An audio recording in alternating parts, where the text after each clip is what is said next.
Good morning. Welcome to Cornerstone Engineering Training and Consulting, third Thursday 30. We are excited to have you here. We meet once a month. This month, the subject is nonconformances.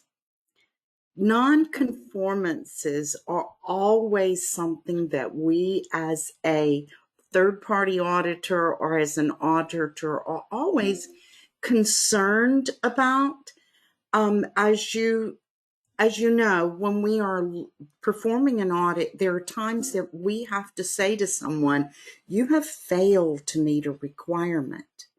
What we want to talk about today is helping you to get over that angst and helping you to build that confidence so that you know when a nonconformance truly should be written. The other thing we're going to talk a little bit about is how you would categorize one. So this is just a little talk on nonconformances, and we look forward to continuing to talk with you this morning.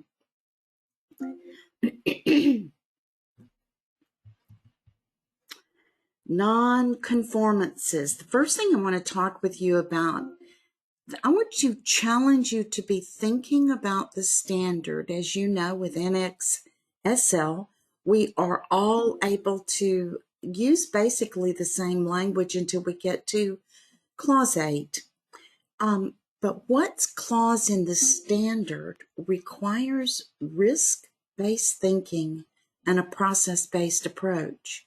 If you were in an organization that was not thinking with risk-based thinking or was not taking the process-based approach, what clause in the standard would you be able to write a nonconformance against?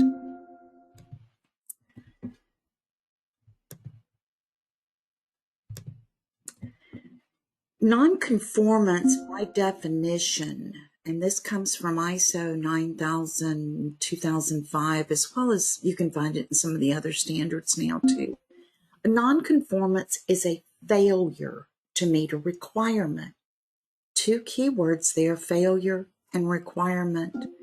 A requirement is something that is either stated in the standard or in today's world, a requirement could be something that you've verbally confirmed with more than two people and they've said yes. That is a requirement.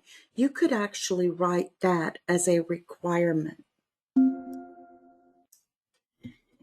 If you find a failure or a weakness, you can write a nonconformance only if you can find a sentence that states a requirement that's been failed. I know that sounds simplistic, but as a third-party auditor, I follow a lot of auditors who do not follow that principle of writing a nonconformance. If you write a nonconformance, you must be able to point to a specific sentence in the standard or a specific sentence in the planned arrangements of the organization. You have to be able to point to that sentence and say, there is a failure to meet that requirement, that specific requirement. I mentioned to you, we're going to talk a little bit about categorizing. This is how I categorize as a third-party auditor. If I've got one sentence that we have failed to meet as a requirement, I probably have a minor. If I've got several sentences in one area of the standard, I probably have a major. That's how I determine what is a major or a minor. I want to kind of switch gears a little bit, but I want to ask you a challenging question.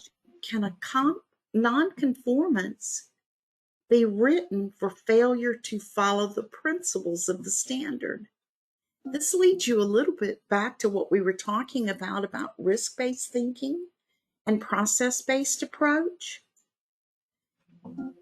There's not a particular sentence that says we must follow the principles of the standard.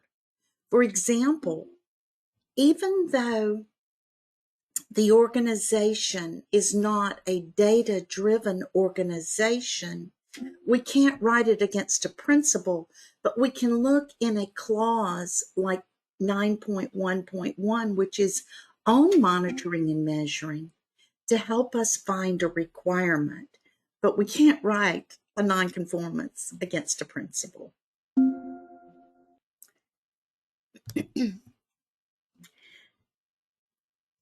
Can a nonconformance be written for failure to follow the process approach or risk-based thinking, or for not being a data-driven organization? That really was the first question. Again, we can't write against a principle, but we can write against a specific sentence.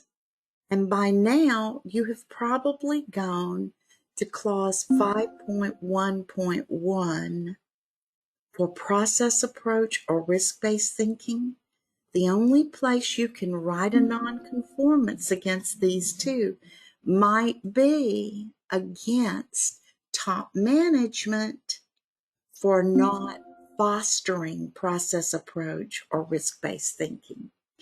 So it's in there, but it's not a principle. It's not written as a principle. One other little comment on nonconformances. Nonconformances should point the auditee in the right direction. Let me give you an example of this by telling you a story about an audit that was just conducted.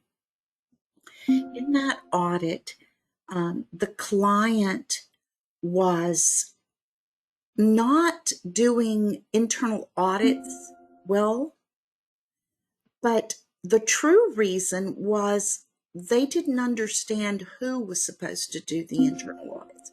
Was it corporate's responsibility or was it the site's responsibility?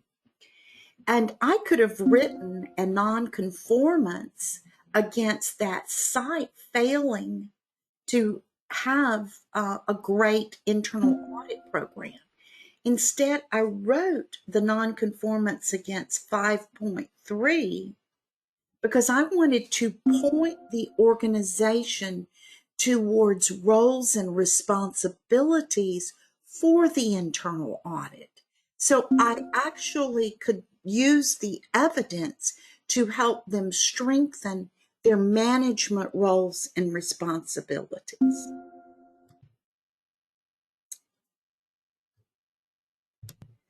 Stories of nonconformances are always leads to stories of poor auditors.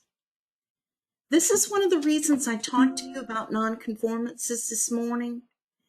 A poor auditor writes poor nonconformances, an incompetent auditor.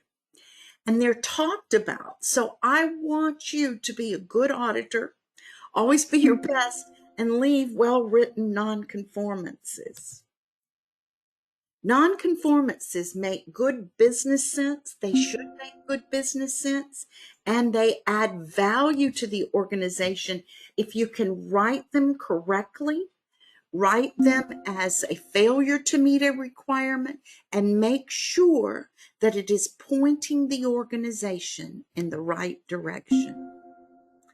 Folks, we are always willing to answer your questions, help you in any way. We thank you for joining us on Third Thursday 30, and we look forward to another time that we can visit.